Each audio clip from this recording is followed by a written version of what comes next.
In Alabama, during the Civil Rights era, the state passed a law that required organizations to hand over their membership list to the state.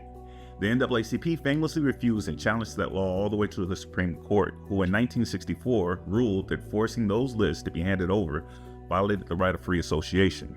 Before the Supreme Court checked the state of Alabama and overturned the statute, it was a real law on the books in an American state. We live in a nation of laws. Our country has produced more laws and statutes than any other nation in world history. Those laws are meant to protect our life, liberty, and property. They can cost us each of those things as well. I'm Merritt, and this is your Legal Brief with Lee, the movement lawyer.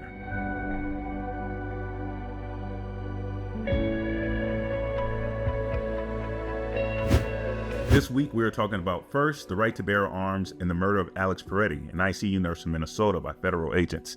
Second, we'll talk about the intersection of election integrity and ICE militancy, and a legal theory about how ICE crackdowns may be a Trojan horse for voter suppression.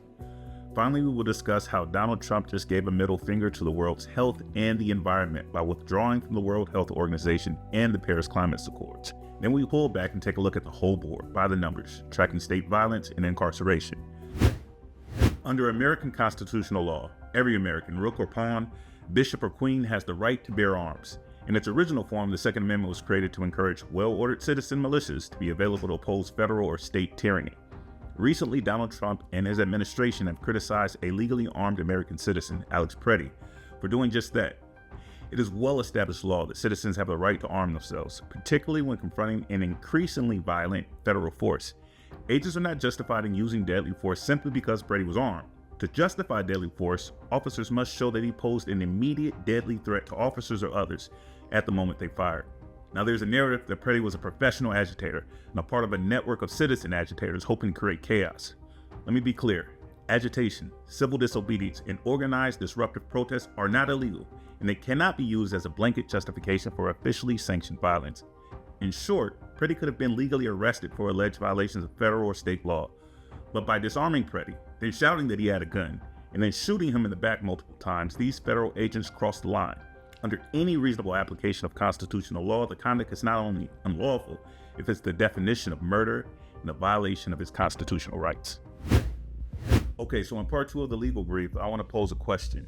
What if the ICE crackdowns and increased federal militancy in democratic cities is in fact a Trojan horse for voter suppression?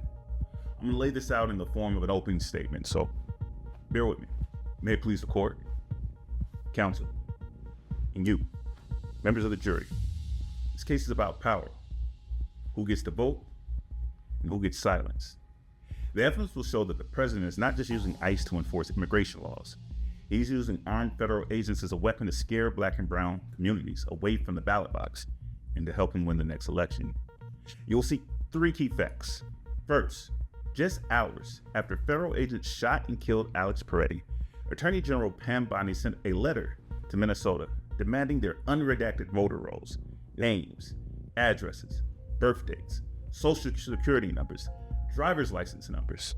Bondi tied these demands to ending the turmoil in the city, implying that if Minnesota played ball on voter data, the federal occupation might ease. Minnesota's own Secretary of State, Steve Simon, called it an apparent ransom for pay for the state's peace and security. Number 2, the excuse for this action is a lie. For years, the president has claimed that millions of undocumented people are voting. Nonpartisan research shows that voter fraud rates are so tiny that you're more likely to be struck by lightning than to encounter in-person voter fraud. Over many election cycles, studies have found only a handful of alleged non-citizen votes in tens of millions of ballots cast. Third, when Republicans are purging and cleaning up lists, they don't hit everyone the same. Past purges and strict rules in states like Georgia, Ohio, Texas, and Virginia have wrongfully knocked eligible voters off the rolls, disproportionately Black and Latino and low-income citizens.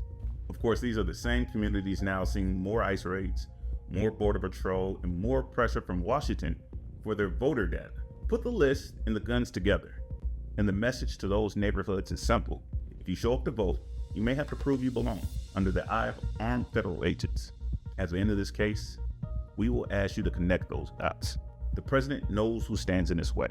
He is getting their names and using ICE and Border Patrol to flood their communities, and he's building a system that can wrongfully erase them from the rolls.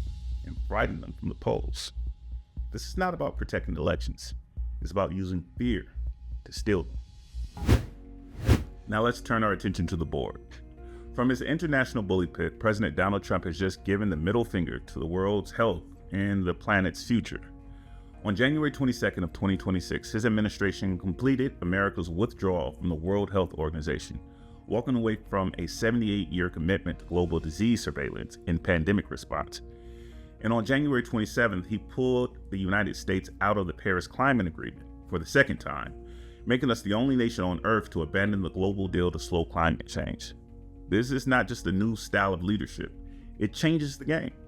When we leave the World Health Organization, the flu outbreaks, viruses, and dangerous diseases that the rest of the world track together, they don't stop at their borders. We just lose our seat at the table. Our early warnings, our leverage on how those threats are handled. When we walk away from the Paris Agreement, after also quitting dozens of other international bodies and treaties, other countries keep coordinating on clean energy and climate, but the United States falls behind as they capture the jobs, technology, and influence that comes with leading the energy transition. And there's a deeper message here. By publicly mocking climate science and bragging that America has escaped from these agreements, the administration is telling the world that our government no longer cares about our neighbors' health or our shared environment. And in return, those neighbors are less likely to follow our lead on sanctions, security, and global rules.